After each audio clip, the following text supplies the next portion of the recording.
Então, agora vamos aqui para a questão 15, que diz o seguinte: que valor tem uma obra literária que revela o passado de vítimas de vários infortúnios, como acidentes aéreos ou marítimos, terremotos e tsunamis, dentre outros? E a resposta vem do Raul Teixeira. Quando não esteja a serviço de mera especificação, com o sentido de explorar a sensibilidade dos que ficaram em sofrimento e saudade na Terra, com expressões de sentimentalismo vazio, esse tipo de literatura visa ao esclarecimento da mentalidade geral para o fato de que, em última análise, ninguém é vítima no mundo que não vítima de si mesmo. Ainda quando sejam encontrados culpados, sempre buscados pelo sentimento humano inconformado, temos que nos indagar quanto às razões que levaram o nosso ser querido a encontrar-se no episódio, considerado se foi Deus, pois ele não comete erros, que suas leis não comportam discrepâncias. Uma obra séria e responsável, portanto, produzida por benfeitores espirituais e que consiga trazer revelações desse nível, acaba sendo obra literária consoladora, tendo em vista informar aos familiares e amigos que apenas do golpe, do choque, da tragédia física e do seu ente querido, que foi libertado das amarras complexas da carne, podendo agora avançar pelos roteiros da evolução com alegria renovada e com a perspectiva de luminoso futuro. E aí, quando a gente falou da obra aqui, O Céu e o Inferno, né? Vai aqui uma fofoca histórica agora. Lá na Sociedade Espírita de Paris, tinha um senhorzinho que ia semanalmente assistir às sessões mediúnicas na Sociedade Espírita de Paris, conhecido como Sanson. Sanson era viúvo, tinha um filho, às vezes o filho ia com ele, às vezes ele ia sozinho. Bom, o senhor Sanson morreu. E aí foi dar palavra lá, os mesmos médios que dividiam, né, o ambiente lá da Sociedade Espírita de Paris. A presença dele lá deu um baita alento para o filho dele que tinha ficado sozinho no mundo. Então, esse um ponto, né? Lembra do equilíbrio, talento, caráter? Agora, tem uma outra situação, que infelizmente, YouTube, internet, não tem censura. Então, o que bota lá, certamente, sempre prestando ou não prestando, vai encontrar seguidores. Tem várias pessoas ganhando dinheiro, e aí esquece o elemento caráter, né? São trazendo pseudo-mensagens, não de qualquer um, sempre de artistas, de pessoas conhecidas da mídia que já faleceram há um tempo. Não pode, não é assim. Dai de graça o que de graça recebestes, primeira coisa. E não é uma coisa pública, quer dizer, como é que a pessoa que, vamos supor que seja um médium sério, ele não vai colocar sem autorização do espírito comunicante mensagens para público. Não tem cabimento isso. Então a gente tem que tomar sempre muito cuidado, né? E mesmo, é claro, o consolo para alguém que perdeu um ente querido. Tem muita gente que acha que centro espírita é posto telefônico, né? Oh, muito bem, que o senhor veio fazer? Ah, eu quero uma mensagem da minha mãe. Pô, é assim? Não é. Tem todo um conjunto. Você quer bem a tua mãe, o teu ente querido que partiu?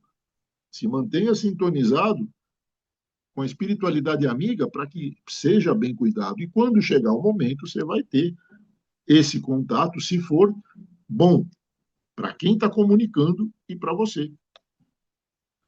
Agora, vamos lá para o item 15, questão 15, que é uma pergunta respondida agora pelo Raul Teixeira. Que valor. Ah, não, essa aqui já foi. Agora é outra, 16, também pelo Raul Teixeira. A respeito do laboratório do mundo invisível tratado no Livro dos Médiuns, o Espírito São Luís informa que uma substância venenosa produzida por um espírito seria capaz de provocar o envenenamento de quem a ingerisse. Coloca o benfeitor, entretanto, que tal produção nociva não é permitida. Como entender essa interdição? A situação não seria semelhante a uma subjugação que pode levar uma pessoa ao suicídio? Bom, primeiro, muita calma nessa hora, né? Quer dizer, tudo que a espiritualidade pode fazer é fluidificar positivamente ou negativamente alguma substância, algum corpo orgânico, tá certo? E isso acontece com todo mundo todo dia. Agora, dizer que algum espírito pode segregar um veneno que vai matar o outro, menos. E aí vem a resposta do Raul Teixeira. Caso os espíritos inferiores pudessem realizar tudo o que têm vontade, em razão dos seus sentimentos ainda inferiores, o mundo não resistiria a essa sanha destruidora, quando levada a efeito, tendo em vista as aberturas morais que os humanos costumam escancarar. Entidades espirituais de moral inferior não logram toda e qualquer produção conforme os seus desejos. Há limites que correspondem aos níveis de evolução dos desencarnados e aos méritos e deméritos dos encarnados que lhe são alvos. Por outro lado, trata-se de duas situações distintas. Uma diz respeito à produção ou ativação de substâncias químicas relacionada com a faculdade de efeitos físicos de alguns médiums com a extração por parte dos espíritos de certos fluidos da natureza circundante. O outro caso, o das graves obsessões, tem que ver com a influência do desencarnado diretamente sobre a psique humana. Como os espíritos comumente dirigem a mente humana nesses casos, uma vez que podem influenciar os pensamentos e atitudes, torna-se mais fácil entender a indução do desencarnado desditoso ou mal sobre a sua presa, por conhecer seus medos, fragilidades e torturas interiores, podendo levá-la a cometer desatinos, inclusive o suicídio. Então, uma coisa fundamental: um espírito não mata um encarnado. Pode ficar atazanando a consciência. Pode sugerir, pessoa que tem uma cabeça mais fraca, você está cheio de problemas, você está com dificuldade, toma essa cachaçinha aqui que vai melhorar. Ah, não melhorou? Toma mais uma. Ah, não melhorou? Toma mais uma. Sugestão. Mas a pessoa pode escolher sim ou não, né? Nova York tem a ponte do Brooklyn. Isso não é tão divulgado. Mas, por exemplo, pessoas que buscam o suicídio através de saltar de altura, isso é um tema clássico de obsessão. Tem um monte de espírito que fica de plantão, deu brechas. Ah, você está com dívida, teu nome está no Serasa. Ah, te despejaram porque você não pagou aluguel. Ah, a prestação do carro você teve que entregar aí, deu busca e apreensão. Não, vamos lá conversar na ponte. E aí vai colocando ideinha. Ó, você vai achar a solução lá embaixo. Você está um passo da solução. E vai botando ideinha. Muitas vezes, isso acontece com cada um de nós. Se a gente dá um momento de fraqueza, e aí, o que o espírito que está induzindo esse tipo de raciocínio ganha com isso? Energia. Assim que a gente desencarna, liberação de energia, muitas vezes é o alimento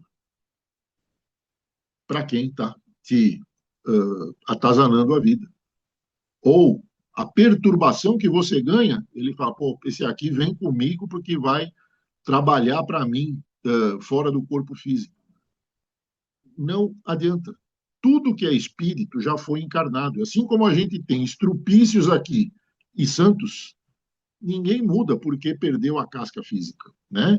Mas as escolhas das companhias e as companhias começam, através daquilo que a gente alimenta na cabeça, é sempre nós. Não tem. E aí é que está. De novo, muitas vezes tem alguém te atazanando. Você está no teu trabalho, tem um chefe, um colega que está te atazanando. Você chega em casa, tem um vizinho que está te atazanando. Quando não, alguém que está te esperando dentro de casa. Nada desse tipo de negatividade persiste quando você coloca Jesus na conversa, a partir da tua conversa mental. Projeta Jesus. Túnel de Maria, acabamos de falar. É um maior efeito de blindagem contra a negatividade que a gente tem. Agora, na sequência, lá no capítulo 2, item 47, fala dos médiums. Aqui uma outra questão do Raul. O médium, pela sua faculdade, estaria mais suscetível às obsessões? Toda criatura humana é suscetível às influências espirituais em graus variados, em razão de que todos somos mais ou menos médiums. Isso não é mais novidade para vocês, né? Conforme se refere a Allan Kardec no livro dos médiuns e o Paulo Malherbe no livro Será que sou médium? No entanto, os médiuns propriamente ditos, os que dispõem de canais psíquicos mais ampliados para os registros do além, certamente ficam mais predispostos à ação dos espíritos enfermos ou perturbadores, quando não conseguem ou não se interessam por imprimir boa orientação moral à sua faculdade. Mais uma questão. Muitas vezes, espiritualidade que não está desenvolvida ainda percebe a tua índole. Fala, pois, essa pessoa aqui, olha o trabalho que está fazendo, lá na frente, o que está fazendo não vai ser legal para mim. Posso dar um exemplo? Fofoca 3 e a última de hoje, eu prometo. Por razões aí da caminhada, fui trabalhar na Itália. Eu não sabia, mas eu fui para a Itália e tinha uma partezinha aí que era levar, ajudar a fundar um centro espírita em Roma. Primeiro centro espírita de Roma, que lá está a querida Tina aqui nos acompanhando. GRAC, Grupo de Roma Allan Kardec. Tinha as reuniões semanais na casa da Tina, e hoje já cresceu uma barbaridade. Estou falando isso aí em 2001, tá? 25 anos atrás. Quando eu tentava dormir, eu estava num hotel Holiday Inn, que é pequenininho. Né? O quarto, acho que é 4 metros quadrados, né? Eu fechava o olho, eu não conseguia dormir. Por quê? Começava a passar um monte de faces horríveis na minha frente que ficavam se transformando. Olho aberto ou fechado, estavam tentando me apavorar. É claro, você leva um susto, né? Quando você percebe qual é o esquema, ô pessoal, peraí, vamos trocar uma ideia. Pô, teu olho aí tá muito grande. Não, peraí, você está querendo me assustar, mas eu te assusto mais porque a minha cara é mais feia que a sua. Foram noites seguidas de trocar ideia com um espírito que estava, vários, né? Um monte. Podia ser um só que se mostrava de diferentes maneiras ao mesmo tempo. No fim, o grupo de Roma, Allan Kardec, foi tão para frente, que já está lá faz 25 anos, e nunca mais apareceu uma cara feia na minha frente. Só a minha quando eu estou no espelho. Perseverança no bem. Dá trabalho? Não dá. Segura na mão de Jesus e vai, e está tudo certo. Agora, só para a gente concluir, senão eu vou forçar vocês a hora extra aí, lá no capítulo 10, que tem como título Escolhos da Mediunidade, quer dizer, dificuldades da mediunidade. Questão 95. Qual a diferença entre animismo e mistificação? Muita gente não sabe, vai saber agora. Resposta do Raul. Encontramos no livro dos médiuns, capítulo 19, item 223, Allan Kardec trazendo uma questão grave, que trata do espírito do próprio médium, que, sob excitação de várias ordens, transmite sua mensagem. Nos processos regressivos, a alma do encarnado se expressa, chora suas angústias, deplora suas mágoas, guardadas na intimidade, ou representa suas virtudes e conquistas, suas grandezas que traz dentro de si. Esse fenômeno, em que o próprio espírito do médium se expressa, é chamado anímico, conforme Kardec. Quer dizer, anímico que vem da própria alma, né? Ânima, alma, né? E aqueles outros fenômenos através dos quais entidades espirituais se manifestem por meio de médiuns e dizem ser personalidades que verdadeiramente não foram na Terra, estas são chamadas de mistificação.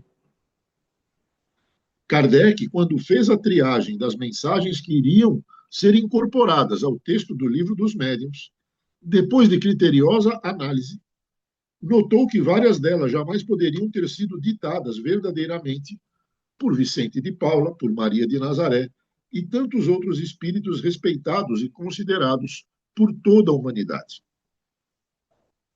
É o caso em que certas entidades banais dão nomes de vultos históricos de respeito. Mas temos ainda um outro tipo de mistificação, que é a mistificação do médium, quando, por razões diversas, não sendo portador de faculdades mediúnicas adequadas, ou ainda que não seja dotado da capacidade de veicular a comunicação de espíritos, ele forja, com interesses estranhos à verdade. Aí encontramos a mistificação por parte do médium. Importante lembrarmos que nossas ações são muitas vezes estimuladas por espíritos. Logo, quando se começa a fraudar, a mistificar por qualquer interesse, no início é o próprio indivíduo com a sua mente doentia, mas a partir daí passa-se a atrelar a entidades mistificadoras, submetido então à influência espiritual. A princípio, a criatura é mistificadora sem ser propriamente médium. Quer dizer, pessoalmente por conta própria, de caso pensado. Na obra No Mundo de Chico Xavier, foi perguntado se alguma vez Chico teria sido alvo de mistificação por parte de espíritos. Ele disse que sim. E quando foi perguntado sobre como Emmanuel lhe havia permitido esta situação, ele afirmou que aquilo se destinava a que ele visse que não estava invulnerável às presenças negativas. Jesus afirmou no Evangelho que estes falsos profetas tentariam enganar mesmo os eleitos do Senhor. Ante esta realidade, podemos perguntar: e quanto nós que somos apenas candidato a médium, quanto que não somos assediados? Então, a pergunta, a gente é assediado dezenas ou centenas de vezes a cada dia, mas aí é que está. Segurar na mão de Jesus. Sempre ter a clareza, né, o discernimento. E no momento da dificuldade que a gente acha que não vai superar, túnel de Maria, tudo azul, protegido, caminhamos na direção de Maria e a solução, a superação surge. Pessoal, desculpem, 5 minutos na minha conta a mais aí. Estou devendo para cada um de vocês. Não fiz propaganda do chá, mas ninguém tem ideia do que tem nesse copinho aqui hoje. Não é o que vocês estão pensando. Pêssego, coentro e mel. Saúde. Fiquem com Deus. Boa semana a todos. Marta, querida, Edson, Vladimir e Dalena. A Guta, olha ela aí. E, ó, obrigado, meu amigo. Obrigado. Boa semana a todos. Boa noite para todos. Obrigado. Obrigado, gente. Boa noite. Boa noite, pessoal. Boa noite. Valeu, Bom fim de semana para todo mundo. Tudo bom a todos. Olá, Marta. Um abraço.